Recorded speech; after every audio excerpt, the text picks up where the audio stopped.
The words you speak create the house you live in. What does that mean?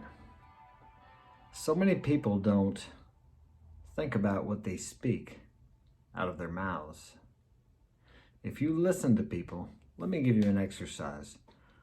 Tomorrow or today, whenever you watch this, if you watch it in the morning, go out and listen, really listen to what people say. People that you know.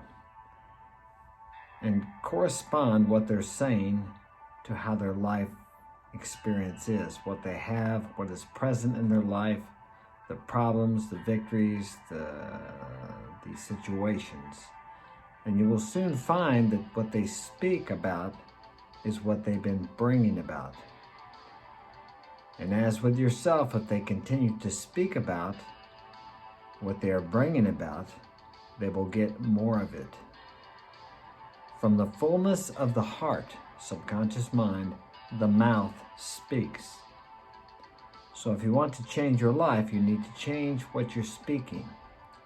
Your speech comes from your thought. Thought is a thing. It's a vibratory force.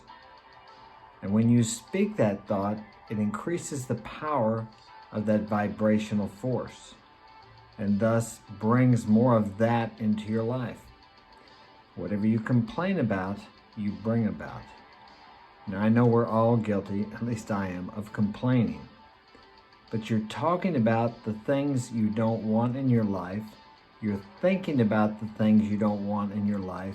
And usually you have a lot of emotion wrapped up in that.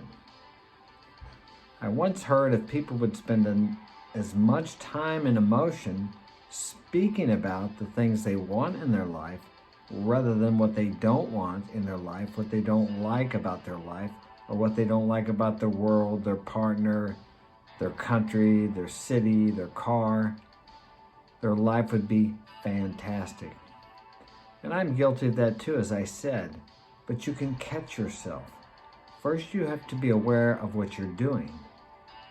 So, as I've said many times before, think about what you're thinking about. Think about what you're talking about. Be aware of what's coming out of your mouth. Be aware of the mental conversations that play over and over and over again in your head. When you see a beautiful girl and you want to approach, do you approach immediately, or do you stop and think, well, she looks busy.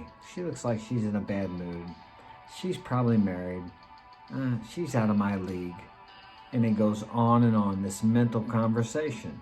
And thus, as you speak to yourself that way, you talk yourself out of taking the intuitive action that was given to you, the intuitive desire. You have the ability to do this. You have the ability to approach this girl. You have the ability to get that job. You have the ability to accomplish anything you want in life. But your rational, logical mind is not here. It's not programmed to make you successful. It's programmed and built to keep you safe, to keep you from being hurt, whether that's staying away from the tiger or staying away from the girl, which represents hurt and pain if you get rejected. But you have the ability to overcome that. Learn more and practice more acting on intuitive nudges from within, instead of what this thinks. Because as I said, your conscious mind is not programmed for your success. It's programmed to keep you alive. And to be successful, whether it be with women, business, sports, whatever success means to you, you are going to have to face fear. And fear is a product of your rational conscious mind, except maybe for the fear of falling and the fear of loud noises. Those two things, they, whoever the infamous they are, say we were born with those. All the rest of those you learned. You have learned fears throughout your life. From the time you were born, your parents, your caretakers, whoever, taught you to be afraid. All well-meaning, of course, because they don't want you to get hurt. And even now, if you stop and think, some of you have experienced this. You have this wonderful idea just came to you, something you really want to do. It bubbled up from within you. and you go share it with your mom or your dad or your brother or your best friend, and they start lining up all the reasons why you can't do it. It's not that they don't want you to be successful, although there may be some that don't, but most of them just don't want you to get hurt, especially your parents. They want you to be safe. They want you to not struggle in life. They want you to be happy. And when you come up with this amazing idea that they don't think you can achieve, they believe or they know or they think that you're going to get hurt. So they tell you why it won't work. So be careful who you share your vision or your desires with. Make sure it's someone who you need the help from to achieve it, or someone who will encourage you and support you. Best keep some of those things left unsaid. So remember, today as you go about your day, think about what you're thinking about.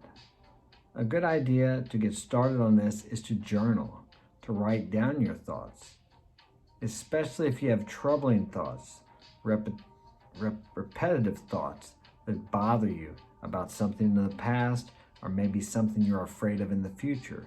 Write them down. When you get them down on paper, it's almost like you take them out of your head and you diminish the power of them. In contrast to that, when you have a goal or a vision or something you want in life, when you keep that to yourself and don't share it, it creates more power to achieve that goal. So, that's it for today. If you would like to get my help personally, marksinspiration.com. You can book a consultation one-on-one with me, or you can contact me by email.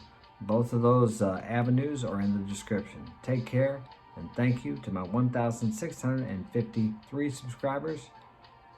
Without you, I wouldn't be here.